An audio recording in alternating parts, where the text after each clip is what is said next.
वसुदेवसुतं देवं कंसचाणूरमर्दनं देवकी परमानन्दं कृष्णं वन्दे जगद्गुरुम्। श्रुतिस्मृतिपुराणानाम् आलयं करुणालयं नमामि भगवत्पादं शङ्करं लोकशङ्करं। शङ्करं शङ्कराचार्यं केशवं बादरायणं सूत्रभाष्यकृतौ वन्दे भगवन्तौ पुनः पुनः। ब्रह्मानन्दं परमसुखदं केवलं ज्ञानमूर्तिं द्वन्द्वातीतं गगनसदृशं तत्त्वमस्यादिलक्ष्यम् एकन्नित्यं विमलमचलं सर्वधी साक्षिभूतं भावातीतं त्रिगुणरहितं सद्गुरुं तन्नमामि। ॐ भद्रं कर्णेभिः शृणुयाम देवाः भद्रं पश्येमाक्षभिर्यत्राः स्थिरैरङ्गैतिष्ठवांसस्तनूभिः व्यशेम देवहितं यदायुः। ॐ स्वस्ति नः इन्द्रो वृद्धश्रवाः स्वस्ति नः पूषा विश्ववेदाः स्वस्ति नस्तारक्षोरिष्टनेमिः स्वस्ति नो बृहस्पतिर्दधातु। ॐ शान्तिः शान्तिः शान्तिः।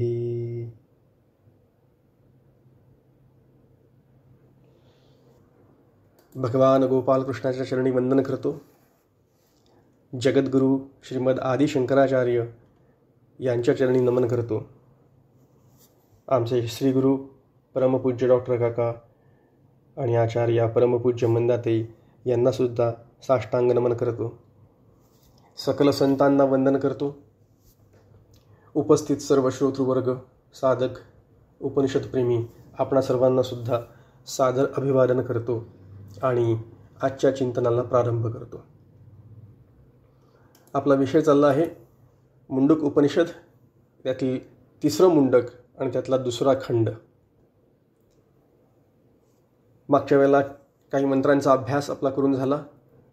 नायमात्मा बलहीनेन लभ्य न च प्रमादात तपसो वाप्यलिंगात, अशा प्रकारचा हा मंत्र होता। आत्मा बलहीन पुरुषाला प्राप्त होत नाही किंवा जे प्रमाद करतात त्यांना सुद्धा तो प्राप्त होत नाही। तसंच जे लिंग म्हणजे संन्यासरहित ज्ञानाची तपस्या करतात, तपसो वा अपिलिंगात, म्हणजे जे संन्यासरहित लिंगरहित ज्ञान, लिंगरहित तप, संन्यासरहित ज्ञान असा त्याचा अर्थ, त्यांना सुद्धा हा प्राप्त होत नाही।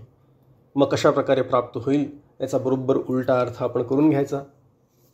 म्हणजे बलहीनाला आत्मवस्तू प्राप्त होत नसेल तर आपण बलवान व्हायचं। मग हे बल म्हणजे काय तर आचार्यांनी सांगितलंय, आपण विचार केला होता, आत्मनिष्ठा जनित शक्ती, आत्मनिष्ठेचं बल ते आपण प्राप्त करून घ्यायचं। ज्यांच्याकडे ही आत्मनिष्ठा आहे अशा बलवान माणसाला ती आत्मवस्तू प्राप्त होऊ शकते। याचा अर्थ निष्ठा पाहिजे आणि ही निष्ठा आपल्याला विकसित करावी लागते। ती श्रद्धा आपल्याला विकसित करावी लागते, बळकट करावी लागते। हा विचार मागच्या वेळेला आपण केला होता। त्याचबरोबर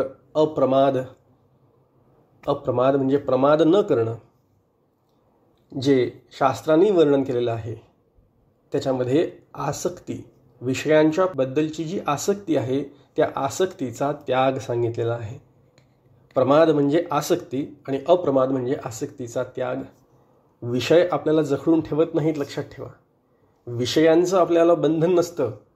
बंधन कशाचं असतं? त्या विषयांच्या बद्दलच्या आसक्तीचं बंधन असतं। आपल्याला जखडून काय ठेवतं तर त्या विषयांबद्दलचं प्रेम, त्याच्याबद्दलची आसक्ती, म्हणून अप्रमाद असं सांगितलेलं आहे। आणि त्याच्यानंतर तप याचा अर्थ स्वरूप ज्ञान असा होतो। आपण 9व्या मंत्रामध्ये ज्ञानमयं तपः असा मंत्र बघितला होता। असा एक त्याच्यामध्ये शब्द आलेला आहे, ज्ञानमयं तप। तप कसं असावं? ज्ञानमय असावं। आणि ते कशासह असावं? संन्यास, म्हणजे लिंग शब्दाचा अर्थ इथे संन्यास असा होतो। विरक्त असा अर्थ होतो। संन्यास म्हणजे थोडक्यात विरक्ती। विषयांपासूनची आसक्ती, त्याचा त्याग म्हणजेच विरक्ती, संगत्याग इथे सुचवलेला आहे. या 4 प्रकारचे अधिकार जर का आपण संपन्न केला आणि याच्या आधीच्या मंत्रात बघितल्या त्याप्रमाणे तीव्र मुमुक्षुत्व जर का असेल तर आपल्याला ब्रह्मवस्तू प्राप्त होऊ शकते. एतैही उपायैही यतते. यतते म्हणजे प्रयत्नपूर्वक, याच उपायांचा प्रयत्न जर का केला, प्रयत्नपूर्वक तशी साधना केली तर तस्य एष आत्मा ब्रह्मधाम विशते, असा हा मंत्र आपण बघितलं. जीव त्या ब्रह्माशी ऐक्य पावतो. 5व्या मंत्रामध्ये जे ऋषी आहेत ते कसे आहेत त्यांचं वर्णन बघितलं. ज्ञानतृप्त आहेत, कृतात्मान आहे, वीतराग आहे आणि प्रशांत आहे. अशा पद्धतीने अनेक विशेषण देऊन ते ब्रह्म जाणणारे जे पुरुष आहेत, जे ऋषी आहेत, ज्यांनी त्याला प्राप्त केलेलं आहे, संप्राप्यैही असं म्हटलेलं आहे. आपण विचार करतो ते सगळे धीरपुरुष तसे त्यांची ती लक्षणं सांगितली आहेत. आपल्याकरता काय, आपल्याकरता सुद्धा साधक म्हणून ती आपली साधना ठरते. आपण ज्ञानतृप्त व्हावं, आपली ज्ञानाची वखवख कमी व्हावी. आत्मज्ञान प्राप्त केल्यानंतर ती खरी तृप्ती मिळते. आपण शांत व्हावं, आपण शांत व्हावं. आत्मज्ञान प्राप्त केल्यानंतर ती शांती मिळते. आपण सर्व प्रकारे वीतराग व्हावं, विरक्त व्हावं. आत्मज्ञान प्राप्त केल्यानंतर खरं समाधान मिळतं. म्हणून निरपेक्ष शांती, निरपेक्ष तृप्ती, आनंद, निर्भयता, प्रसन्नता, समाधान हे परमार्थाचे निकष आहेत. परमार्थ मार्गावर जाणाऱ्या साधकाकरता या अत्यंत महत्त्वाच्या गोष्टी आहेत. आत्मन्येवात्मना तुष्ट स्थित प्रज्ञोस्तदोच्यते आपण विचार बघितला होता. जो आपल्या आतमध्येच तृप्त होऊन जातो, जो नित्य तृप्त असतो, तो ब्रह्मज्ञ असतो. आत्मस्वरूपाचं जो आनंद आहे, त्याच्या ज्ञानाचा जो आनंद आहे, त्याच्या आनंदामध्ये कुठल्याही प्रकारचा तरतम भाव नाही, हे सुद्धा आपण मागच्या वेळेला बघितलं होतं. त्याच्या त्या आत्मज्ञानामध्ये कुठल्याही वेगवेगळ्या प्रकारचा स्तर नसतो. जो आपल्याला सुखाच्या प्राप्तीत, विषयांमधनं प्राप्त होणाऱ्या सुखाच्या बद्दलचा जो आनंद आहे, त्याच्यामध्ये आपल्याला थोडासा तरतम भाव जाणवतो, आनंदाचे वेगवेगळे स्तर जाणवतात. आणि पुढे म्हणतात की असं जे आहे, असा जो धीर पुरुष आहे, तो सर्व मेवा वशंती, तो त्या परब्रह्म रूपालाच प्राप्त करतो. पुढच्या मंत्रात आपण हाच सुद्धा विचार केला. वेदांत विज्ञान सुनिश्चितार्थ. वेदांताचा अर्थ काय आहे, वेदांताचा जो विज्ञान आहे त्याचा अर्थ काय आहे, म्हणजे त्याच्यात काय सांगितलं आहे. वेदांतामध्ये फक्त एकच गोष्ट सांगितली आहे, एकच गोष्ट पुन्हा पुन्हा प्रतिपादन केलेली आहे, आणि ती म्हणजे ब्रह्मवस्तू. त्याचा निश्चय करायचा. वेदांतामध्ये बऱ्याच गोष्टी सांगितल्या आहेत, बरंच वर्णन केलेलं आहे, पण निश्चय कशाचा करायचा आहे आपल्याला, सुनिश्चितार्थ. आणि पुढे फार सुंदर शब्दप्रयोग श्रुतिकार करतात इथे. संन्यास योगात यतय शुद्ध सत्व. संन्यास योग या शब्दाचा अर्थसुद्धा आपण मागच्या वेळेला बघितलं. संन्यास योगाने प्रयत्न करणारे जे पुरुष ते त्याला प्राप्त करतात. संन्यास योग म्हणजे पुन्हा एकदा विरक्ती, पुन्हा एकदा आसक्तीचा त्याग, सगळ्या गोष्टींपासून संन्यास घ्यायचा. तर संन्यास घ्यायचा म्हणजे भगवी वस्तू धारण करायची असा त्याचा अर्थ होत नाही, तर विरक्ती, मनातून संन्यास घ्यायचा. आणि त्याचबरोबर ब्रह्मनिष्ठा, मगाशी आपण विचार केला, आत्मनिष्ठा जनित शक्ती ती प्राप्त करून घ्यायची. ब्रह्मनिष्ठा स्वरूप योग हा प्राप्त करून घ्यायचा. आणि तसं केलं तर आपलं चित्त शुद्ध होत जातं आणि आपल्याला परमात्म्याची प्राप्ती होते. आणि ज्याला अशी परमात्म्याची प्राप्ती होते, जो असा निश्चय करू शकतो, जो पूर्ण होतो, त्याच्याकरता मग त्यांनी 2 शब्द वापरले थे. परांतकाले परामृता परिमुच्यंती सर्वे, म्हणजे त्याचा मृत्यू समयाचं वर्णन केलेलं आहे.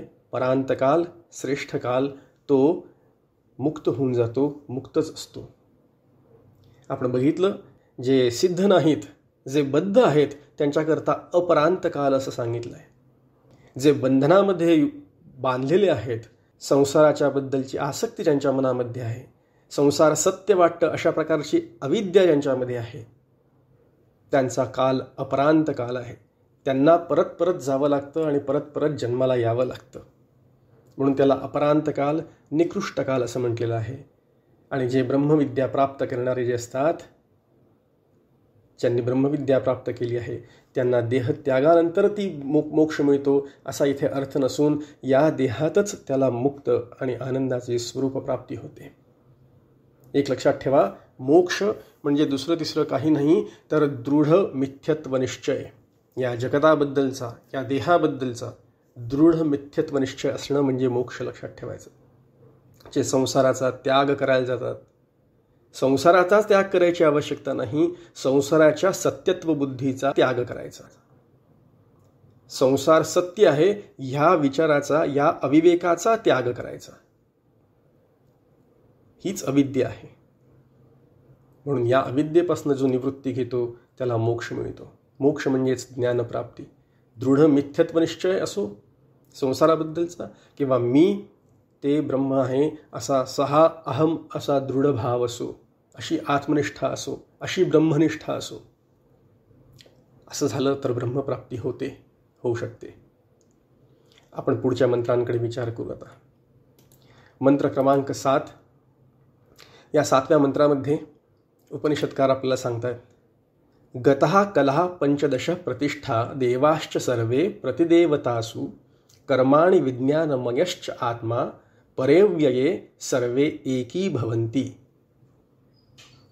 ज्याचा देह घडवणारा प्राणादी 15 कला आपापल्या कारणात लीन होतात, सर्व इंद्रिये आणि त्यांचे देव त्यांच्या समष्टी दैवतामध्ये लीन होऊन त्यांची सर्व कर्मे, बुद्धी, चिदाभास हे सर्व परब्रह्माशी ऐक्य पावतात.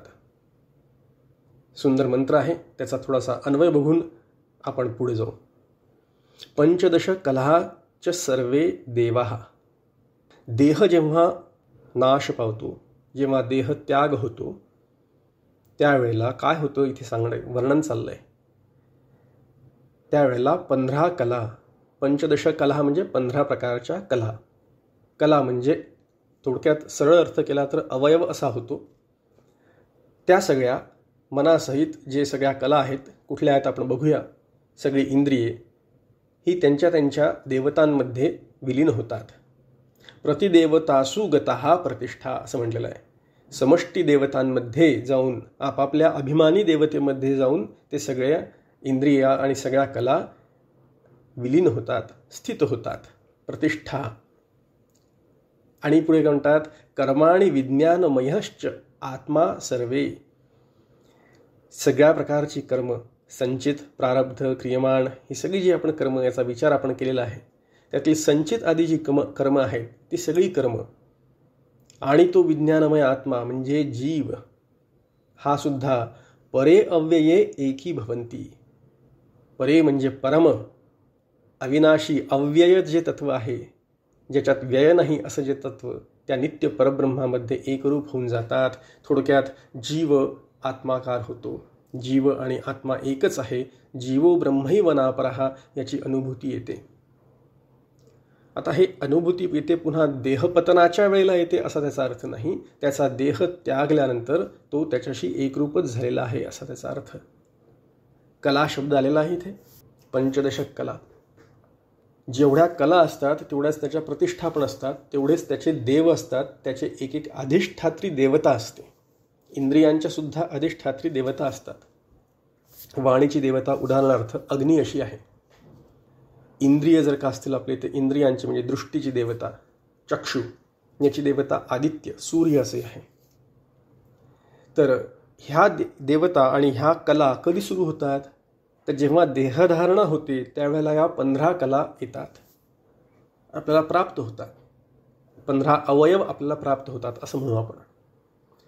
आणि मृत्यूच्या वेळेला हे सगळे अवयव पुन्हा विलीन होऊन जातात.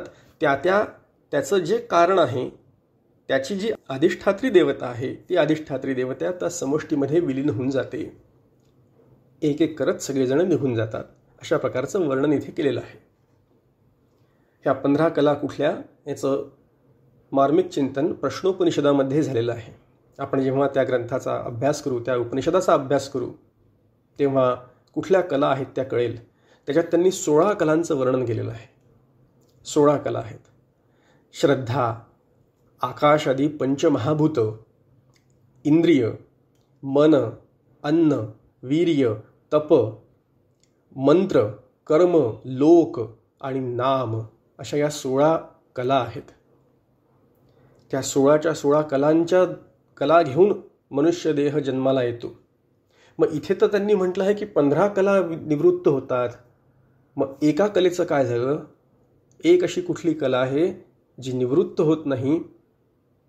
असं म्हणतात की जे ब्रह्मज्ञ आहेत त्या ब्रह्मज्ञ पुरुषाची एक कला फक्त वाचते, एक कला राहते, आणि ते आहे त्याचं नाम, त्याची महिमा, त्याची कीर्ती.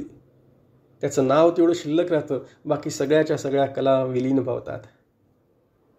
मन, इंद्रिय या सगळ्यांची देवता आहेत. प्रत्येक इंद्रियाचा गोलक आणि त्या गोलकाचा एक अधिष्ठात्री देवता निघून जातात.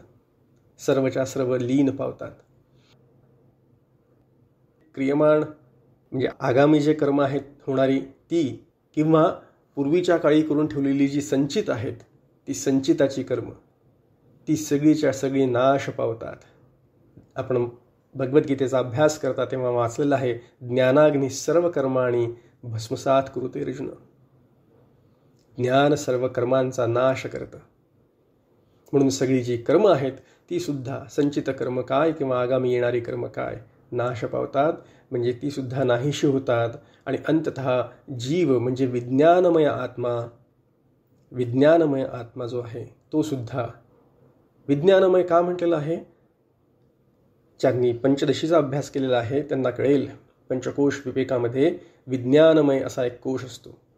बुद्धी उपाधी ज्याच्यामध्ये असते, बुद्धीची उपाधी म्हणून त्याला विज्ञानमय कोश असं म्हटलेलं आहे, किंवा विज्ञानमय आत्मा असं म्हटलेलं आहे. त्या कोशामध्येच, विज्ञानमय कोशामध्येच आत्मज्ञानाची अनुभूती होऊ शकते. आत्मज्ञान तिथेच होऊ शकतं. बुद्धी अशी गोष्ट आहे की जी बुद्धी शुद्ध लागते, शांत लागते. बुद्धीची उपाधी निवृत्त व्हावी लागते. म्हणून असं म्हणतात, स्वच्छ आणि शांत बुद्धीशिवाय आत्मज्ञान होत नाही. पण बुद्धीला सुद्धा आत्मज्ञान होत नाही. पण ही बुद्धी म्हणजे अंतःकरण, त्या अंतःकरणाची जी उपाधी आहे ती जर का नष्ट झाली, ती नाहीशी झाली, किंवा त्याचा निराश झाला, ती बाधित झाली, तर आकाशाप्रमाणे स्वच्छ आणि निरुपाधिक असलेलं जे ते आत्मतत्व आहे त्या आत्मतत्वाची आपल्याला प्राप्ती होते. आणि आचार्यांनी त्यांच्या भाष्यामध्ये या निरुपाधिक तत्वाचं फार सुंदर वर्णन केलेलं आहे. अनेक प्रकारचे शब्द त्यांनी या परब्रह्माचं वर्णन करण्याकरता म्हणून वापरलेले आहेत. निरुपाधिक, निरतिशय, सर्वव्यापी अशा प्रकारचं ते ब्रह्मतत्व, सद्रूप, चिद्रूप, आनंदरूप असलेलं ते ब्रह्मतत्व, त्याचं वर्णन करताना आचार्य म्हणतात ते पर आहे. पर म्हणजे परमश्रेष्ठ, जे श्रेष्ठ आहे ते अव्यय आहे. म्हणजे ज्याचा अव्यय होत नाही, ते अविनाशी आहे. ते अनंत आहे, म्हणजे ज्याचा अंत होत नाही असं ते आहे. ते अक्षय आहे, म्हणजे ज्याचा क्षय कधी होत नाही, जे कधी कमी होत नाही, घटत नाही. अव्यय म्हणा, अक्षय म्हणा. ते अज आहे, म्हणजे जे कधी जन्माला येत नाही. ते अजर, अमर आहे, ज्याला जरा आणि मरण नाही, असं अमर, अमृत तत्व जे ज्याला म्हटलेलं आहे, अमृत. ते अभय आहे, तिथे भय नाही. ते अपूर्व आहे. अपूर्व म्हणजे ज्याला पूर्वी कोणी नाही असा अपूर्व, ज्याच्या पूर्वी तशा प्रकारचं काही झालेलं नाही, अस्तित्वातच नाही, त्याला म्हणतात अपूर्व. ब्रह्मतत्वाच्या आधी काही दुसरं नव्हतंच, फक्त ब्रह्मतत्वच आहे, म्हणून त्याला अपूर्व म्हटलेलं आहे. ते अनन्य आहे, त्याच्यासारखं दुसरं कोणी नाही, लक्षात घ्या, म्हणून त्याला अनन्य म्हटलेलं आहे. ते अनंतर म्हटलेलं आहे, म्हणजे ज्याला अंतर नाही, ज्याच्या आतमध्ये काही नाही असं अनंतर. आणि अबाह्य म्हणजे ज्याच्या बाहेर काही नाही असं, म्हणजे ज्याच्या आत नाही, बाहेर नाही, म्हणजे सर्वत्र तेच व्यापून आहे, अशा प्रकारचं जे तत्व आहे त्याला अनंतर आणि अबाह्य अशा शब्दांनी सुचवलेलं आहे. आणि म्हणून ते अद्वय सुद्धा आहे. अद्वय, अनंतर आणि अबाह्य या दोन शब्दांनी देश परिच्छेदरहित सुचवलेलं आहे. अपूर्व या शब्दांनी काल परिच्छेद रहित तत्वाकडे निर्देश केलेला आहे. आणि अद्वय या तत्वानी वस्तुपरिच्छेद शून्यत्व दाखवलेलं आहे. किती सुंदर आहे बघा. अनंतर अबाह्य, अपूर्व आणि अद्वय, म्हणजे देश काल वस्तू परिच्छेद शून्य असलेलं ते तत्व, त्याचं वर्णन इथे केलेलं आहे. शिवशब्दाने अत्यंत पवित्र असं ते तत्व, कल्याण रूप असं जे आहे, जे कल्याणकारक आहे असं ते तत्व, आणि शांत, ज्याच्यामध्ये कुठल्याही प्रकारचा विक्षेप नाही, चलबिचल नाही, चंचलता नाही, जे निरपेक्ष शांत आहे, असं सुंदर वर्णन इथे करतात. अशा परब्रह्म स्वरूपामध्ये तो जीवात्मा विलीन होऊन जातो. एकी भवंत विशेषताम गच्छती, एकरूप होऊन विशेषाने तो त्याच्याशी एकरूप होतो. कशा प्रकारे एकरूप होतो त्याच्याकरता आचार्य 2 दृष्टांत देतात.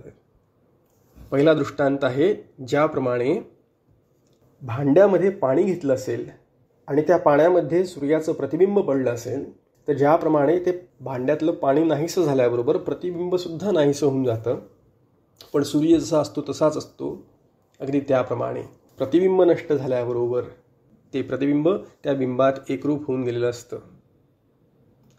जे अज्ञानी असतात ते प्रतिबिंबामध्ये अडकून पडतात. लक्षात घ्या, अज्ञानी लोक प्रतिबिंबात अडकून पडतात. फार सुंदर उदाहरण, दृष्टांत इथे येतोय बघा. एक लहान मूल असतं, ते लहान मूल त्याला आरसा दाखवतात. आरसा जेव्हा ते लहान मूल बघतं ना, त्यावेळेला त्याला हे कळत नाही की हे माझंच प्रतिबिंब आहे. त्याला असं वाटतं की अरे, हा दुसरा कोणीतरी लहानसा मुलगा माझ्यासमोर आलेला आहे, हा दुसरा कोणीतरी बेबी आहे समोर. आणि मग त्याला सांगतात की अरे, याला लाड करायचे. मग तो त्या आरसाला सुद्धा त्याचे लाड केल्यासारखे करतो. लहान मूल त्याच्याशी दुसरं असल्यासारखं खेळतं.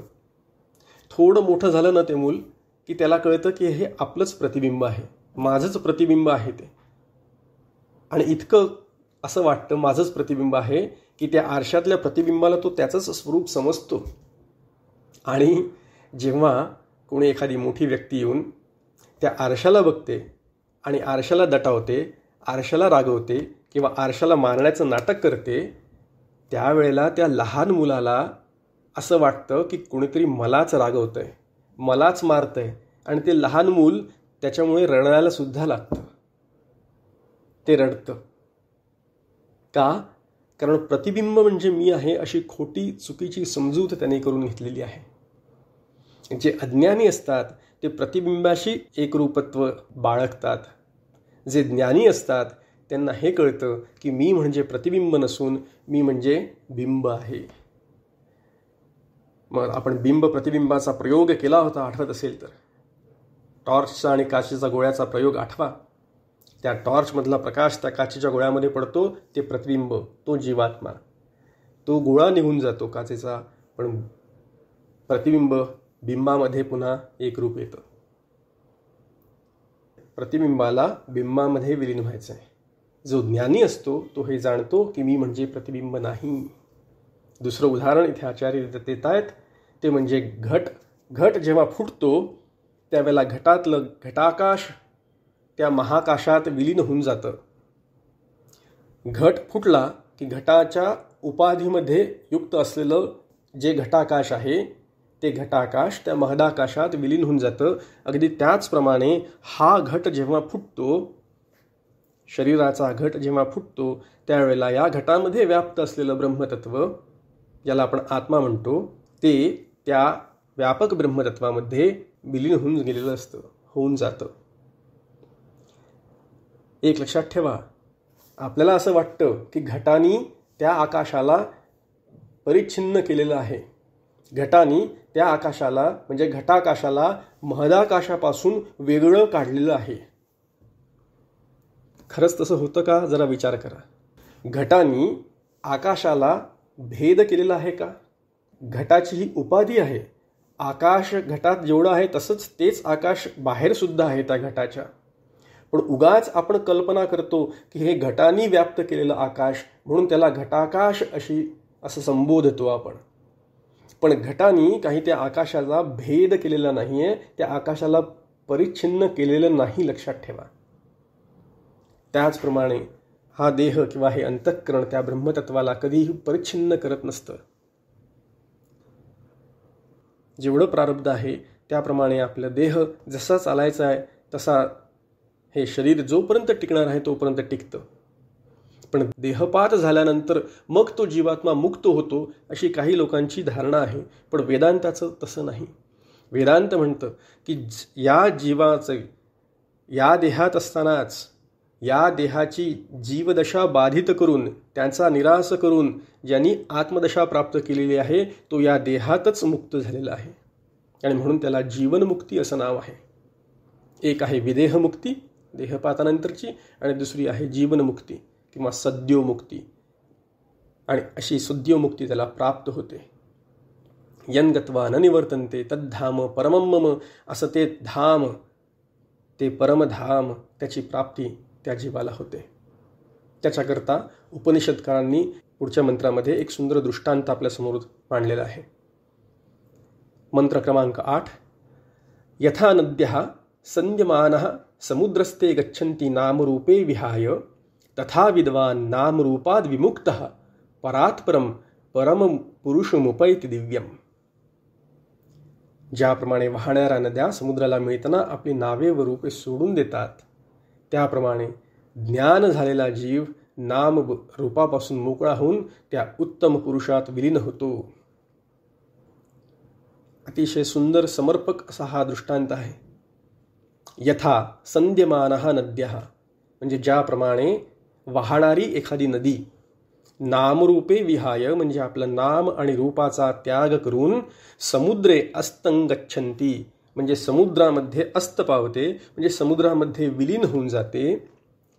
तथा तसंच विद्वान नामरूपाद विमुक्तः म्हणजे विद्वान पुरुष जे असतात ते अविद्याकृत या नामरूपापासून विमुक्त म्हणजे मुक्त होऊन परात्परम दिव्यम जे उत्तमातलं उत्तम जे दिव्य आहे अशा पुरुषमुपैती म्हणजे परमपुरुषाला प्राप्त करून घेतात, प्राप्त होतात.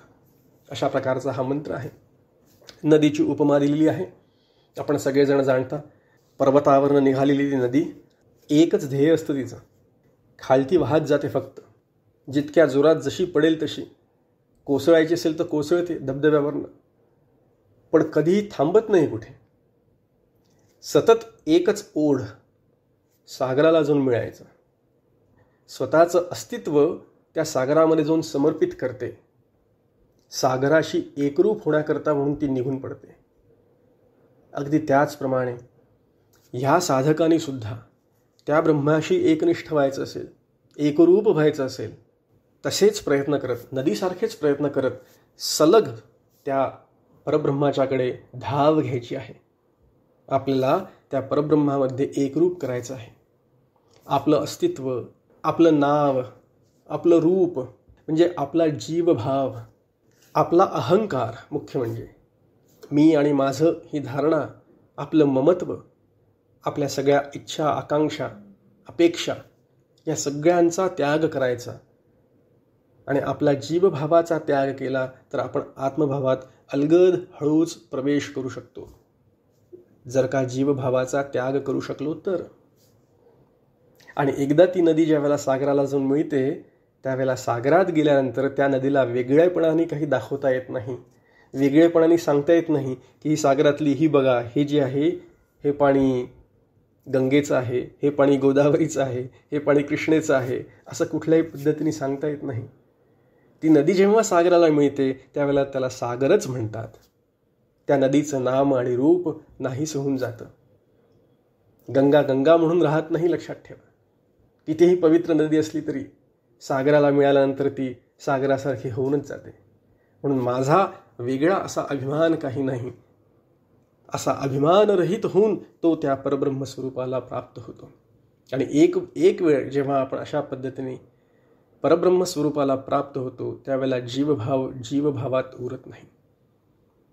या संसाराचे जे मोह पाश आहेत, शोक चिंता आहेत, ती कुठल्याही प्रकारचा त्रास त्या व्यक्तीला होत नाही. तो आनंदरूप होऊन जातो. का? कारण तो परमपुरुषम उपैती, परमपुरुष उत्तम पुरुषाची त्याला प्राप्ती होते. उत्तम पुरुष गीतेतल्या 15व्या अध्यायामध्ये क्षरपुरुष अक्षर पुरुष आणि उत्तम पुरुष यांचं वर्णन केलेलं आहे. त्यातला जो उत्तम पुरुष आहे त्याची प्राप्ती होऊन जाते. यस्मात्क्षरमतीतोऽहम् अक्षरादपि चोत्तमः अतोऽस्मि लोके वेदे च प्रथितः पुरुषोत्तमः. अशा प्रकारे सगळ्या प्रकारांनी तो त्या परमपुरुषामध्ये विलीन होतो, असा याचा भाव आहे या मंत्राचा. पुढचा मंत्र बघू. या मंत्रामध्ये सांगितलेला आहे याचा जो ब्रह्मवेत्ता पुरुष आहे तो ब्रह्मवेत्ता पुरुष ब्रह्मच होतो. ब्रह्मवैद ब्रह्मैव भवती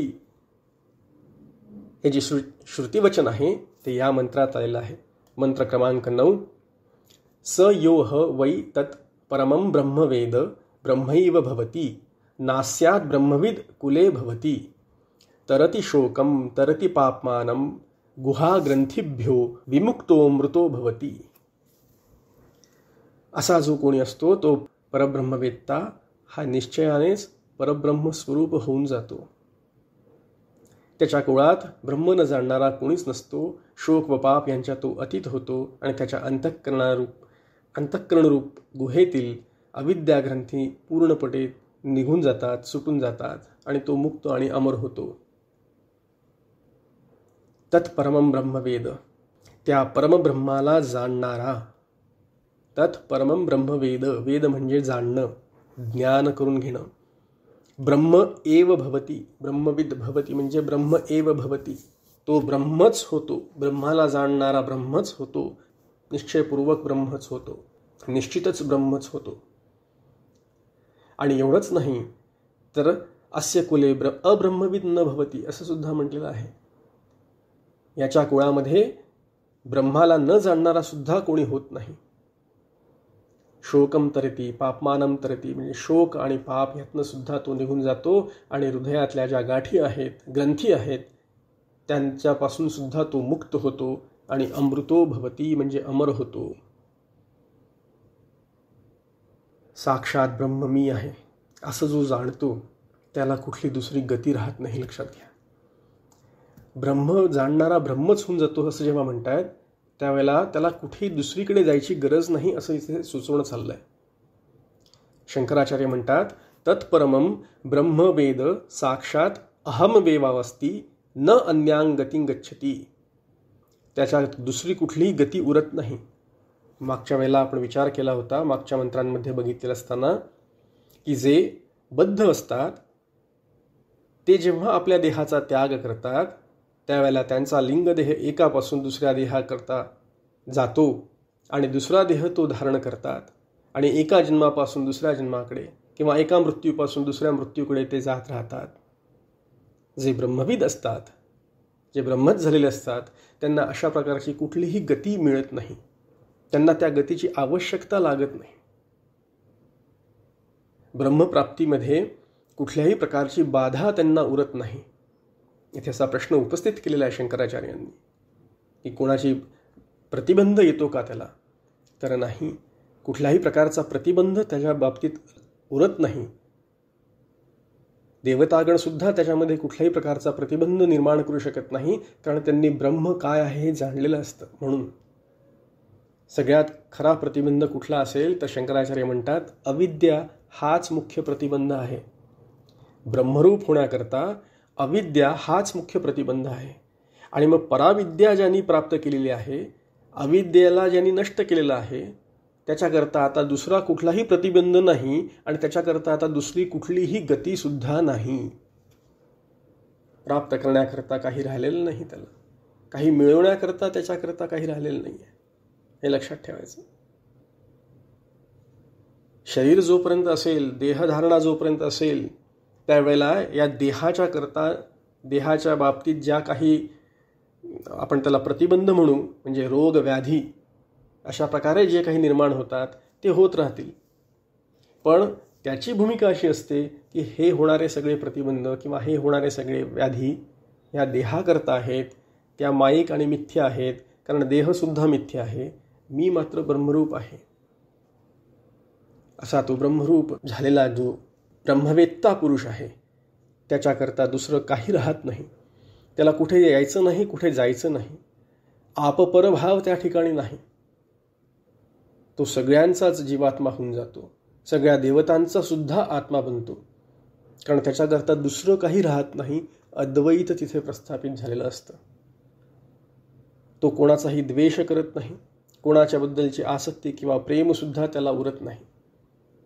म्हणून ब्रह्मवेद ब्रह्मैव भवती अत्यंत सुप्रसिद्ध असं हे श्रुतिवचन या मंत्रातलं आहे. त्याचबरोबर हा मंत्र सांगतो की त्याच्या कुलामध्ये कोणी अब्रह्मवित राहत नाही. आता हे वाक्य थोडंसं अर्थवादात्मक आहे. आपण सगळेजण जाणतो, कुल म्हटल्याबरोबर आपली एक पिढी असते, एका पिढीनंतर दुसरी पिढी, मुलगा त्याचा मुलगा त्याचा मुलगा, अशा प्रकारे आपल्या कुलामध्ये कुलाचं वर्णन आपण करतो. कुलवृत्तांत लिहितात लोक. त्याच्यामध्ये त्याच्या कुलामध्ये कोणी अब्रह्मवित होत नाही अशा प्रकारचं वर्णन इथे केलेलं आहे. म्हणजे त्याचं कुल उद्धरून जातं थोडक्यात सांगायचं तर, असा एक अर्थ. आणि कुल शब्दाने अजून एक दुसरा सुंदर अर्थ इथे सांगतात, तो म्हणजे शिष्य परंपरा. त्याच्या कुलामधले जे शिष्य असतात तेच शिष्य तीच ब्रह्मविद्या गुरूंकडनं घेऊन पुढे प्रदान करत राहतात. आणि म्हणून अशी जी परंपरा आहे, गुरु परंपरा, ती अखंडित अबाधित राहते. कुठल्याही प्रकारच्या शोकापासनं तो मुक्त होतो, पापापासनं तो मुक्त होतो असं इथे म्हणतायत. शोक शब्दाचा अर्थ शंकराचार्य फार सुंदर सांगतात. कुठल्याही आपल्याला प्रिय असलेल्या, इष्ट असलेल्या ज्या काही वस्तू आहेत त्यांचा वियोग जेव्हा होतो तेव्हा जो संताप होतो त्याला शोक असं म्हणतात. आचार्यांनी केलेली ही व्याख्या आहे.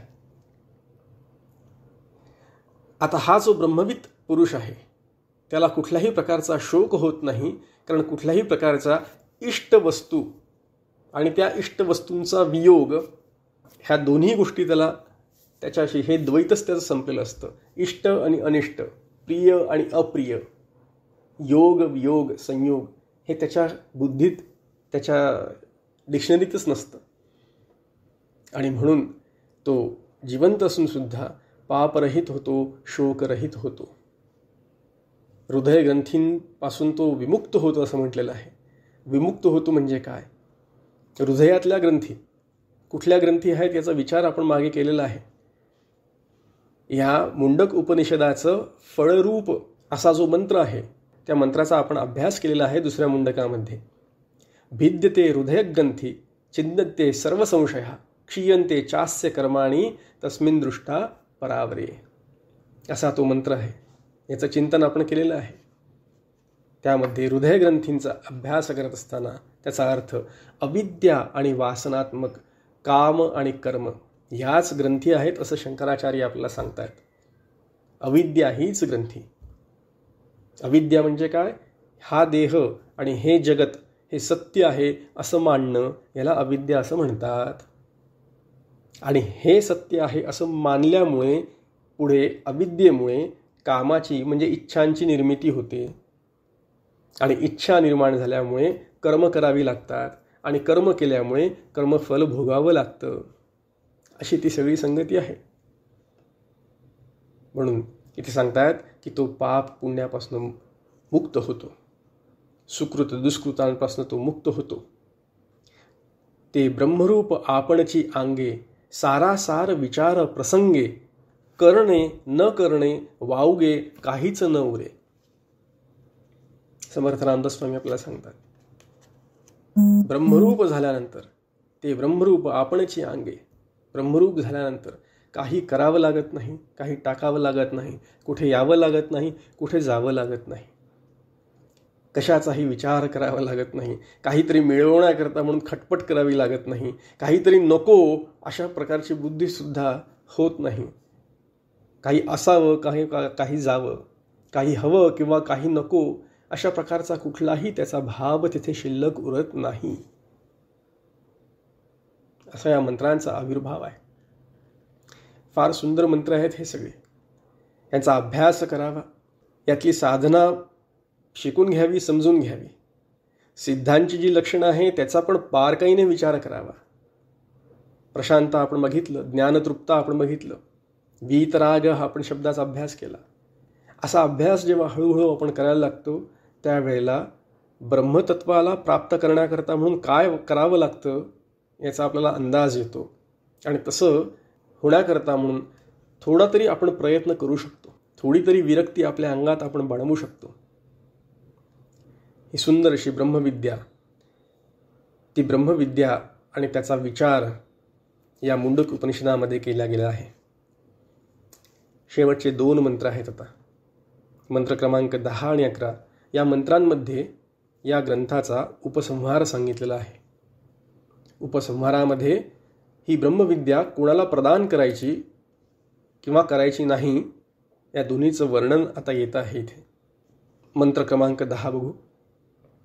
तदेतत् ऋचा अभ्युक्तम, म्हणजे ब्रह्मविद्येबद्दल ऋचा पुढील प्रमाणे सांगते. काय सांगते? क्रियावंतः श्रोत्रिया ब्रह्मनिष्ठा स्वयं जुह्वती एकर्षीं श्रद्धयन्तः तेषाम एवैतां ब्रह्मविद्यां वदेत शिरोव्रतं विधिवत यस्तु चीर्णम. जो निष्काम कर्माचे अनुष्ठान करतो, वेदांचे रहस्य जाणतो, ब्रह्मस्वरूपाची उपासना करतो, एकर्षी नावाच्या अग्नीत स्वतः श्रद्धेने हवन करतो, अशा रीतीने सर्वश्रेष्ठ व्रताचे पालन करतो, त्यालाच ब्रह्मविद्या सांगावी. ब्रह्मविद्येचा अधिकारी कोण आहे हे इथे सुचवतायत. ब्रह्मविद्येबद्दल ही गोष्ट पुढच्या रुचेमध्ये सुद्धा सांगितलेली आहे. म्हणून तद एतत् ऋचा अभियुक्तम. अर्थ कायचा? क्रियावंतः श्रोत्रियः ब्रह्मनिष्ठा. 3 शब्द इथे महत्त्वाचे आलेले आहेत. निष्काम भावाने कर्म करणारे क्रियावंत, वेदांचा अर्थ जाणणारे श्रोत्रिय, आणि ब्रह्माचे निष्ठावंत उपासक ब्रह्मनिष्ठ. आणि एवढंच नाही तर श्रद्धायंत म्हणजे श्रद्धावान पुरुष, जे सश्रद्ध आहेत असे.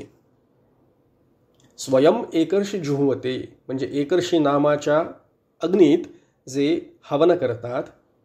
तू यई म्हणजे ज्यांनी विधिवत शिरोव्रतम चीर्णम, विधिवत म्हणजे विधिपूर्वक शिरोव्रताचं, श्रेष्ठ व्रताचं पालन केलेलं आहे. तेषाम एवैताम ब्रह्मविद्याम, त्याच लोकांना फक्त ही ब्रह्मविद्या वदेत म्हणजे सांगावी. एक मर्यादा घातली आहे बघा. ब्रह्मविद्येला अट घातली आहे. कोणाला सांगावी, कोणाचा अधिकार आहे, हे ज्ञान कोणाला प्रदान करावं. फार महत्त्वाचे शब्द आहेत हे 3. क्रियावंतः, यथोक्त कर्मानुष्ठान करणारे, पण ते कसं? निष्काम बुद्धीने करणारे. फार महत्त्वाचा शब्द आहे. सकाम बुद्धीने जर का कर्तव्य कर्म करत असेल, त्या कामनांमुळे, त्या इच्छांमुळे त्या कर्माची ती फळे भोगावी लागतात, लक्षात ठेवा. पण निष्काम बुद्धीने जर का कर्तव्य कर्म करत असू तर त्याने आपलं चित्त शुद्ध होतं. हा त्याचं फल आहे सांगितलेलं. श्रोत्रिय याचा अर्थ वेदांचं ज्यांनी अध्ययन केलेलं आहे असा, ज्यांनी वेदांताचा अभ्यास केलेला आहे, श्रवण केलेलं आहे असा श्रोत्रिय. आणि ब्रह्मनिष्ठ म्हणजे ज्यांनी परब्रह्माला उपासना जे करत आहेत ब्रह्मतत्वाची ते. आता आचार्य याच्यामध्ये अजून एक मुद्दा, बारीक मुद्दा ॲड करतात, सांगतात की जे अपरब्रह्मामध्ये ज्यांची निष्ठा आहे असे सुद्धा, म्हणजेच स्वर्गप्राप्ती किंवा जगातल्या सुखसंपत्ती आणि यश मिळवण्याकरता म्हणून ज्यांची निष्ठा आहे असे सुद्धा, पण तरीही ते जे ब्रह्मप्राप्तीच्या करता जिज्ञासू आहेत असे, त्यांना सुद्धा हे ज्ञान सांगावं. ब्रह्मनिष्ठ जे आहेत, जे क्रियावंत आहेत, जे श्रोत्रिय आहेत आणि श्रद्धायंतः. आचार्य म्हणतात श्रद्धायंतः श्रद्धधानः संतो ये तेषाम एवं संस्कारात्मनां पात्रभूतानां एतां ब्रह्मविद्यां वदेत. आचार्यांनी भाष्यात म्हटलेलं आहे, जे शरणागत आहेत, जे श्रद्धावंत आहेत, ज्यांनी विधिपूर्वक कर्मानुष्ठान केलेलं आहे, त्यांना ही ब्रह्मविद्या जरूर द्यावी. त्याच्याकरता ती पात्रता लागते. तशी ती पात्रता कशी आहे? आचरणाची पात्रता आहे. इथे शिरोव्रतम चीर्णम असा शब्द आलेला आहे. चीर्णम म्हणजे आचरण केलेला, ज्या एखाद्या गोष्टीचं जो पालन करतो आहे असा. आपल्याला अधिकाराची पात्रता प्राप्त करून घ्यायची असेल तर त्या व्रताचं पालन करणं आवश्यक आहे, तसं आचरण करणं आवश्यक आहे. म्हणून आचार हा परमो धर्म असं म्हटलेलं आहे. कशाचं? शिरोव्रतम. शिरोव्रतम या शब्दाचा अर्थ सर्वश्रेष्ठ व्रत असं सरळ सरळ अर्थ होतो. सर्वश्रेष्ठ व्रत. पण आपण थोडासा अर्थ अजून बघू. बारीक मुद्दे आहेत, फार सुंदर विचार करण्यासारखे. शिरोव्रत म्हणजे शिराचं व्रत असा एक अर्थ होऊ शकतो. आपण अभ्यास करतो आहे या मुंडक उपनिषदाचा. मुंडक उपनिषद या मुंडक शब्दाचाच अर्थ असा आहे की क म्हणजे आपलं शिर, डोकं, आणि मुंड म्हणजे जे मुंडन केलेलं आहे असं, म्हणजे ज्यांनी आपल्या डोक्याचं मुंडन केलेलं आहे असं. डोक्याचं मुंडन करणारे कोण असतात? संन्यासी. याचा सरळ सरळ अर्थ असा होतो की ज्यांनी संन्यास घेतलेला आहे असा एक अर्थ. दुसरा अर्थ, आपल्यासारख्या प्रापंचिकांना आपण कशा पद्धतीने हा अर्थ लावून घ्यायचा की ज्यांनी सगळ्या विषयांच्या आसक्तीपासून जे विरक्त झालेले आहे, ज्यांनी सगळ्या विषयांच्या आसक्तीपासून संन्यास घेतलेला आहेत असे, ज्यांनी अशा प्रकारचं शिरोव्रत धारण केलेलं आहेत असे. हा दुसरा अर्थ. आणि तिसरा अर्थ अथर्ववेदामध्ये सांगितलेला आहे, जे अग्नी धारण करतात. डोक्यावर अग्नी धारण करण्याची एक काहीतरी प्रक्रिया आहे. एकर्षी, त्याच्यामध्ये जुह्वती अशा शब्द आलेला आहे इथे, जे त्या अग्नीमध्ये, एकर्षी नामक अग्नीमध्ये हवन करतात अशा प्रकारे एक अर्थ आलेला आहे. पण मुख्य अर्थ आपण असा घेऊया, ज्यांनी आपल्या डोक्याचं मुंडन केलेलं आहे असा. आता डोक्याचं मुंडन केलेलं आहे म्हणजे काय? थोडा विचार करूया. आपण बघतो काही जण प्रापंचिक असले तरी सुद्धा डोक्याचं मुंडन करतात. कुठे? तीर्थक्षेत्रावर गेल्यानंतर, प्रयाग येथे गेल्यानंतर मुंडन करतात, किंवा तिरुपतीच्या बालाजीला गेल्यानंतर सुद्धा केसांचं मुंडन करतात, केस उतरवतात. असं का? त्याचं फार सुंदर कारण मीमांसा दिलेली आहे. अखंडानंद म्हणतात की आपलं पाप जे असतं ते आपल्या केसात राहतं. आपल्या हृदयामध्ये भगवंत असतो. पापाला हृदयात राहता येत नाही, कारण तिथे भगवंताचा वास आहे, म्हणून त्यांनी केस निवडले आहेत म्हणे. तो आपल्या केसात जाऊन बसतो. हा आता वरवर अर्थ, गमतीचा अर्थ बघू. पण मुख्य भाव याच्यात असा आहे की संन्यास जर का घ्यायचा असेल तर केस उतरवावे लागतात. पूर्वीच्या काळी बघा, बरेच जण फक्त शेंडी ठेवायचे, बाकीचे केस काढून टाकायचे. का? कारण केस हे शृंगार प्रधान आहेत, शृंगार दर्शवतात. केस हे भोग दाखवतात, दर्शवतात, विलासिता, भोग. एक प्रकारचं आपण बघतो सगळेजण साहित्यामध्ये सुद्धा अनेक प्रकारे केशांचे जे बटा असतात, माला असतात, त्याच्यामध्ये कसा गुंगतो माणूस, कसा आकृष्ट होतो, अशा प्रकारचं शृंगारपूर्वक वर्णन त्या केसांमुळे येतं. लक्षात ठेवा. या जगाच्या सत्यत्वाबद्दल, देहाच्या आसक्तीतनं जर का बाहेर पडायचं असेल तर केस हे त्याला मुख्य प्रतिबंध निर्माण करतात. आपण बघतो तरुण तरुणी असतात, सारखे केस विंचरत असतात, कंगवा खिशात घेऊन फिरत असतात. जरा कुठे पांढरे झाले की लगेच डाय करायला जातात आणि डाय करतात. प्रौढ लोकसुद्धा जाऊन केस रंगवून येतात. काळे असतील तर त्याला सोनेरे करून येतात. अनेक प्रकारे या केशांमुळे आणि केशाच्या शृंगारामुळे मनुष्य या देहासक्तीमध्ये अडकत जातो. लक्षात ठेवा. म्हणून संन्यास शब्दाचा अर्थ असा आहे की ज्यांनी केस उतरवले आहेत असा एक अर्थ. दुसरा आपण बघितला, जो सगळ्यात महत्त्वाचा आहे, तो म्हणजे जो विषयांपासून विरक्त आहे असा. जे बलहीन आहेत ते ह्याला प्राप्त करू शकत नाहीत आत्मवस्तूला, पण जे सामर्थ्यवान आहेत, जे आपलं शीर उतरून ठेवण्याचं सामर्थ्य ज्यांनी प्राप्त केलेलं आहे, ते त्याला प्राप्त करू शकतात. शीर उतरून ठेवणं म्हणजे काय? थोडा विचार करू याचा. एक फार सुंदर छोटीशी कथा आहे, ती बघू आणि मग पुढे जाऊ. कथा अशी आहे, अश्विनी कुमार आरोग्याचे दैवत, त्यांना ब्रह्मविद्या पाहिजे होती. ब्रह्मविद्या प्राप्तीकरता म्हणून ते दध्यंग ऋषींकडे गेले. पण त्या ऋषींना इंद्राचा शाप आहे. इंद्राने त्यांना शाप दिलेला की तुम्ही ही ब्रह्मविद्या कोणाला द्यायची नाही, कारण ब्रह्मविद्या प्राप्त झाल्यानंतर तो मनुष्य जो असतो, तो जो ब्रह्मज्ञ असतो, तो कुठल्याही प्रकारचे काहीही कर्म करत नाही, कर्मानुष्ठान करत नाही, आणि इंद्राला जे हवन विधी म्हणून जे देतात, इंद्राय स्वाहा म्हणून, त्या प्रकारचं काही इंद्राला मिळत नाही. आणि ब्रह्मविद्या जर का प्राप्त झाली सर्व लोकांना तर इंद्राचा प्रॉब्लेम होईल, म्हणून इंद्राने दद्यांग ऋषींना शाप दिलेला आहे की ब्रह्मविद्या कोणालाही द्यायची नाही, आणि दिली तर तुमचं शिर मस्तक तुमचं धडा वेगळं करीन. पण आता अश्विनी कुमारांना ती ब्रह्मविद्या प्राप्त करायची आहे. ते दद्यांग ऋषींपाशी जातात. ते म्हणतात की मला ती ब्रह्मविद्या प्रदान करा. ते सांगतात की मला तर असा इंद्राचा शाप आहे, इंद्राचा शाप असल्यामुळे मी काही तुला ब्रह्मविद्या देऊ शकत नाही. अश्विनी कुमार विचार करतात, एवढंच आहे का? तसं असेल तर तुमचं शिर मी आत्ताच वेगळं करून ठेवतो, तुमचं शिर मी तुमच्या धडापासून आत्ताच वेगळं करून ठेवतो, मग तुम्ही मला ब्रह्मविद्या द्या. तर त्यांनी काय केलं, गोष्ट आहे की अश्विनी कुमारांनी त्या ऋषींचं शिर वेगळं काढलं आणि एका घोड्याचं शिर त्यांच्या धडावर बसवलं. त्यांच्याकडनं ब्रह्मविद्या प्राप्त करून घेतली. त्यांनी ती ब्रह्मविद्या प्राप्त केली म्हणून इंद्राने त्यांचं मस्तक वेगळं केलं. म्हणजे पुन्हा घोड्याचं शिर त्यांनी पुन्हा घोड्यावर बसवलं आणि त्या ऋषींचं शिर जे आहे ते ऋषींचं शिर पुन्हा त्या ऋषींच्या धडावर बसवलं आणि पुन्हा त्यांना जिवंत केलं, दद्यांग ऋषींना. अशा प्रकारची ती कथा आहे.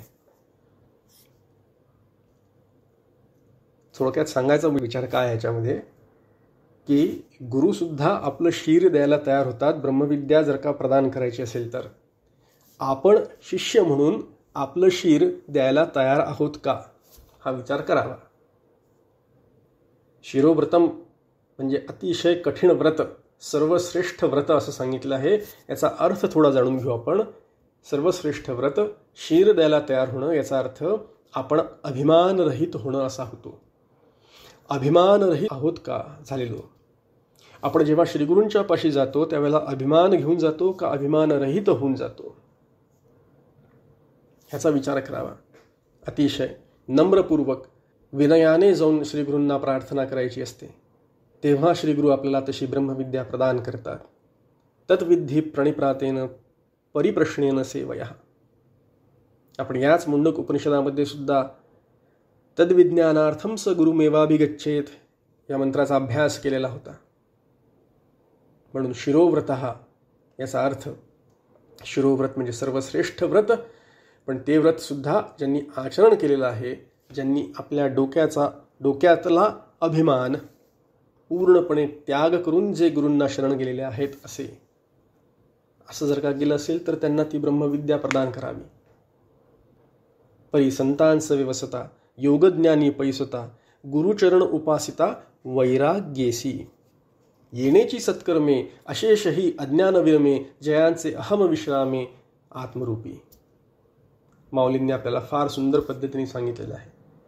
संतांस व्यवसता योगज्ञानी पैसता, पुढे गुरुचरण उपासिता, श्री गुरूंची सेवा करायची. कशी? वैराग्येसी, वैराग्यपूर्वक. काहीतरी मला प्राप्त करायचं आहे म्हणून मी श्रीगुरूंना शरण जातोय, श्रीगुरूंच्या हातात एक पाकीट ठेवतोय, श्रीगुरूंना नमस्कार करतोय, जेणेकरून मला काहीतरी पुण्य मिळावं, जेणेकरून मला काहीतरी या जगातली फलप्राप्ती व्हावी, अशा प्रकारची इच्छा असेल तर याच उपनिषदामध्ये आधी सांगितलेले आहे तसं की त्यांनी त्या ब्रह्मनिष्ठ पुरुषाचं पूजन करावं, असा सुद्धा मार्ग आधीच्या खंडामध्ये मंत्र आपण बघितलेला आहे. आधीच्या खंडातील मंत्र हेच सुचवतात. पण इथे जो पराविद्येचा जो विचार चाललेला आहे, तो पराविद्या ज्याला प्राप्त करायची आहे त्यांनी ते सर्वश्रेष्ठ व्रत, शिरोव्रत धारण करायचं असेल तर वैराग्येसी फार आवश्यक आहे. म्हणून गुरुचरण उपासिता वैराग्येसी. तरच अशा जे सत्कर्म आहेत, अशा प्रकारची ज्याची उपासना आहे, त्याचा अहम विश्रामे आत्मरूपी, त्याचा अहंग म्हणजे त्याचा अहंकार म्हणजे जीवभाव आत्मरूपामध्ये लय होतो, लय पावू शकतो, त्याला ब्रह्मस्वरूपाची प्राप्ती होऊ शकते. अशा या मंत्राचा अर्थ आपण बघितला. एक 5 मिनिटं पुढचे अजून आपण बघू. पुढचा एक मंत्र आहे त्याचाही विचार करू आणि आज चिंतन थांबूयात. तदेतत् सत्यम ऋषिरंगिरा पुरोवाच नैतद अचीर्ण व्रतोधीते नमः परम ऋषभ्यो नमः परम ऋषभ्यः. असा हा मंत्र क्रमांक 11 उपसंहारात्मक आहे. तेच वरील सत्य पूर्वी अंगिरा ऋषीने शौनकाला सांगितले होतं. ज्याने सर्वश्रेष्ठ व्रताचे आचरण केले नाही त्यांना ही ब्रह्मविद्या शिकवू नये. श्रेष्ठ ऋषींना नमस्कार असो, श्रेष्ठ ऋषींना नमस्कार असो. याचा थोडासा अन्वय बघू, अर्थ बघू. तद एतत् सत्यम, त्याच सत्याला, त्याच ब्रह्मविद्येला पुरा अंगिरा ऋषी उवाच, म्हणजे आधी अंगिरा ऋषींनी सांगितलेलं आहे. आणि इथे म्हणतात अचीर्ण व्रतः, म्हणजे ज्यांनी हे शिरोव्रत जे आहे त्याचं पालन ज्यांनी केलेलं नाही, एतत् न अधीते, म्हणजे त्यांनी त्याचा अभ्यास करू नये. ज्यांनी ब्रह्मचर्य व्रताचं, शिरोव्रताचं पालन केलं नाही त्यांनी त्याचा अभ्यास करू नये, त्यांनी या वाटेला जाऊ नये, कारण त्याचा काही त्यांना फायदा होणार नाही असा त्याचा अर्थ आहे. ज्या सत्याचं वर्णन, ज्या ब्रह्मविद्येचं वर्णन या उपनिषदामध्ये आलेलं आहे, जी ब्रह्मवस्तू जी त्रिकालाबाधित आहे, जी ब्रह्मवस्तू जी देशकाल वस्तू परिच्छेद रहित आहे, जी सद्रूप, चिद्रूप आणि आनंदरूप आहे, त्या ब्रह्मवस्तूचं वर्णन या उपनिषदामध्ये पूर्णपणे केलेलं आहे की जे जाणल्याने सगळं काही जाणल्यासारखं होतं. परमज्ञान, परमानंद याची प्राप्ती होते. असं काय एक आहे की जे जाणल्याने सगळं काही जाणल्यासारखं होतं, असा प्रश्न शौनकाने विचारला होता. त्याचं उत्तर म्हणून हे पूर्ण उपनिषद आलेलं आहे. त्याच्यामध्ये फक्त सत्य ब्रह्मवस्तूचंच ज्ञान प्रदान करण्यात आलेलं आहे. आणि ज्याचं ज्ञान प्राप्त झाल्यानंतर सगळ्या गोष्टींचं ज्ञान प्राप्त झाल्यासारखं होतं, म्हणजे सर्वत्र किंवा ब्रह्मभावच ज्याच्या ठिकाणी प्रगट होतो, जे ज्ञान झाल्यानंतर ज्याला सगळीकडे ब्रह्मवस्तूच दिसायला लागते, या सत्य ब्रह्मवस्तूशिवाय दुसरं काही नाहीच अशी ज्याची दृढ धारणा होते. ब्रह्मवेदम अमृतम पुरस्तात या मंत्रामध्ये आपण त्याचा विचार केलेला आहे. मागे ब्रह्म, पुढे ब्रह्म, वरती ब्रह्म, डावीकडे ब्रह्म, अशा प्रकारे सगळीकडे फक्त ब्रह्म आणि ब्रह्मच आहे. ब्रह्म हेच फक्त सत्य आहे, बाकी काहीही सत्य नाही, अशी जशी धारणा होते, त्या पुरुषाला नमन असो. आता इथे अजून एक सांगितलेलं आहे, ते म्हणजे ही जी ब्रह्मवस्तू आहे, ही जी पराविद्या आहे, ही पराविद्या एकाकडून दुसऱ्याकडे प्रदान केल्या जाते. आणि इथे पूर्वी अंगिरा ऋषींनी ती सांगितली होती, ती शौनकाला सांगितली, असं जेव्हा इथे सांगतायत या मंत्रामध्ये, त्यावेळेला या सगळ्या गुरु परंपरेकडे निर्देश केला गेलेला आहे. गुरु परंपरेकडे निर्देश. एका गुरुनी आपल्या शिष्याला, सत्शिष्याला ही परंपरागत प्रदान करायची वस्तू आहे, गोष्ट आहे, पराविद्या. आणि कोणाला प्रदान करावी? जे विधिवत शरणागत होऊन आलेले आहेत अशा शिष्यांना ती प्रदान करावी. आणि हीच गोष्ट आपण आधी पण बघितलेली आहे. ऋषींची ही जी परंपरा आहे, ही परंपरा पहिल्या 3 मंत्रांमध्येच, या उपनिषदाच्या पहिल्या 3 मंत्रांमध्ये ही परंपरा आपण बघितलेली आहे. त्यात वर्णन आलेलं आहे. अंगिरा ऋषी हे शौनकाला आता ही विद्या प्रदान करतायत, कारण शौनक हा महाशाल आहे आणि अत्यंत नम्रपणे तो ही विद्या विचारायला आलेला आहे. पण जे नम्रपणे येत नाहीत, ज्यांचा अभिमान गेला नाही, जे श्रद्धायुक्त अंतःकरणाने श्रीगुरूंना शरण येत नाहीत, ज्यांनी शिरोव्रताचं आचरण केलेलं नाही, जे विरक्त नाहीत, जे संन्यासी नाहीत, संन्यासी म्हणजे संन्यस्त बुद्धीने वागणारे नाहीत, त्यांना ही विद्या देऊ नये, कारण त्यांच्याकरता ही विद्या फलित होणार नाही. अशिष्याय न देयम, कंडिशन टाकली इथे. ही विद्या कोणाला द्यायची? अशिष्याय न देयम. म्हणून आपण सत्शिष्य बनण्याचा प्रयत्न करावा. श्रीगुरूंची विद्या आहे तशी आहेच, ते तेच सांगतात जे सर्वांना सांगतात, ते तेच देतात जे सगळ्यांना देतात. आपणही तेच तत्त्वज्ञान प्राप्त करायचं आहे, फक्त आपली ओंजळ चांगली पाहिजे. आपले हातच फाटके असेल, आपली झोळीच फाटकी असेल तर आपल्या पदरात काहीच पडणार नाही. म्हणून आपण स्वतः उपासना करत, साधना करत, कुठली साधना करायची? विवेक वैराग्य संपन्न व्हायचं, शमाधी षटक संपत्ती आपण मिळवायची, आपलं अंतःकरण निष्काम कर्मोपासनेने शुद्ध आणि शांत करायचं, आपलं मुमुक्षुत्व आणि आपली आत्मनिष्ठा दोन्हीही वाढवण्याचा प्रयत्न करायचा, आपली श्रद्धा बळकट करायची. असं जर का आपण उपासना केली तर आपल्याला ती आत्मविद्या प्राप्त होऊ शकेल. परम ऋषभ्यो नमः इथे म्हटलेलं आहे. त्या गुरु परंपरेला नमस्कार केलेला आहे. लक्षात घ्या, हे जे अतिशय शुद्ध सूक्ष्म असं जे तत्वज्ञान आहे, हे तत्वज्ञान आपल्याला प्राप्त व्हावं आणि हे ज्यांच्याकडनं आपल्याला प्राप्त होतं आहे त्या पूर्ण गुरु परंपरेला इथे कृतज्ञतापूर्वक नमस्कार करण्यात आलेला आहे. आपल्या सनातन वैदिक धर्माचं हे एक अतिशय सुंदर उत्कृष्ट असं वैशिष्ट्य आहे, जे म्हणजे ही गुरु परंपरा. अनादी कालापासून चालत आलेली ही, ज्यांनी ही परंपरा जतली, जतन केली, ज्यांनी ही पराविद्या पुढे प्रदान केली, त्या सर्व गुरूंना, सगळ्याच्या सगळ्या गुरु परंपरेला वंदन करण्यात आलेलं आहे. ही गुरु परंपरा अनादी आहे, अखंड आहे, अबाधित आहे. त्याचं कारण आहे, ही गुरु परंपरा कोणा एका व्यक्तीपासून निर्माण झालेली नाही. लक्षात घ्या, ही गुरु परंपरा ईश्वरापासून निर्माण झालेली आहे. ईश्वराने ती निर्माण केलेली आहे. ईश्वरापासून निर्माण झाली असल्यामुळे ही गुरु परंपरा अखंड अबाधित सुरू आहे. एखाद्या व्यक्तीकडून निर्माण झाली असली तर तो संप्रदाय निर्माण होतो आणि जे निर्माण होतं ते नष्टसुद्धा होतं. पण आपली सनातन परंपरा ही अपौरुषेय आहे, कोण्या एका व्यक्तीपासून निर्माण झालेली नाही. लक्षात ठेवायची. कशी आहे आपली ही परंपरा? सदाशिव समारंभाम शंकराचार्य मध्यमाम अस्मद आचार्य पर्यंताम वंदे गुरु परंपराम. अशी ही परंपरा. सगळ्या संतांना या परम ऋषभ्यो नमः मध्ये वंदन करण्यात आलेलं आहे. अनेक प्रकारची ऋषी, 7 प्रकारच्या ऋषींचं वर्णन इथे केलेलं आहे. आपण गोष्टींमधनं ऐकलेले आहेत हे सगळे शब्द. काही महर्षी असतात, काही ब्रह्मर्षी असतात, काही देवर्षी असतात, काही राजर्षी असतात, काही कांडर्षी असतात, काही श्रुतश्री असतात. इथे परमर्षी असा शब्द आलेला आहे. परमर्षी म्हणजे परम ऋषी, ज्यांनी पराविद्या संपादन केलेली आहे आणि जे पराविद्या स्वतः संपादन करून दुसऱ्याला प्रदान करतात, असे जे ऋषी आहेत त्यांना परम ऋषी असं म्हणतात. म्हणून त्या परम ऋषींना नमस्कार असो.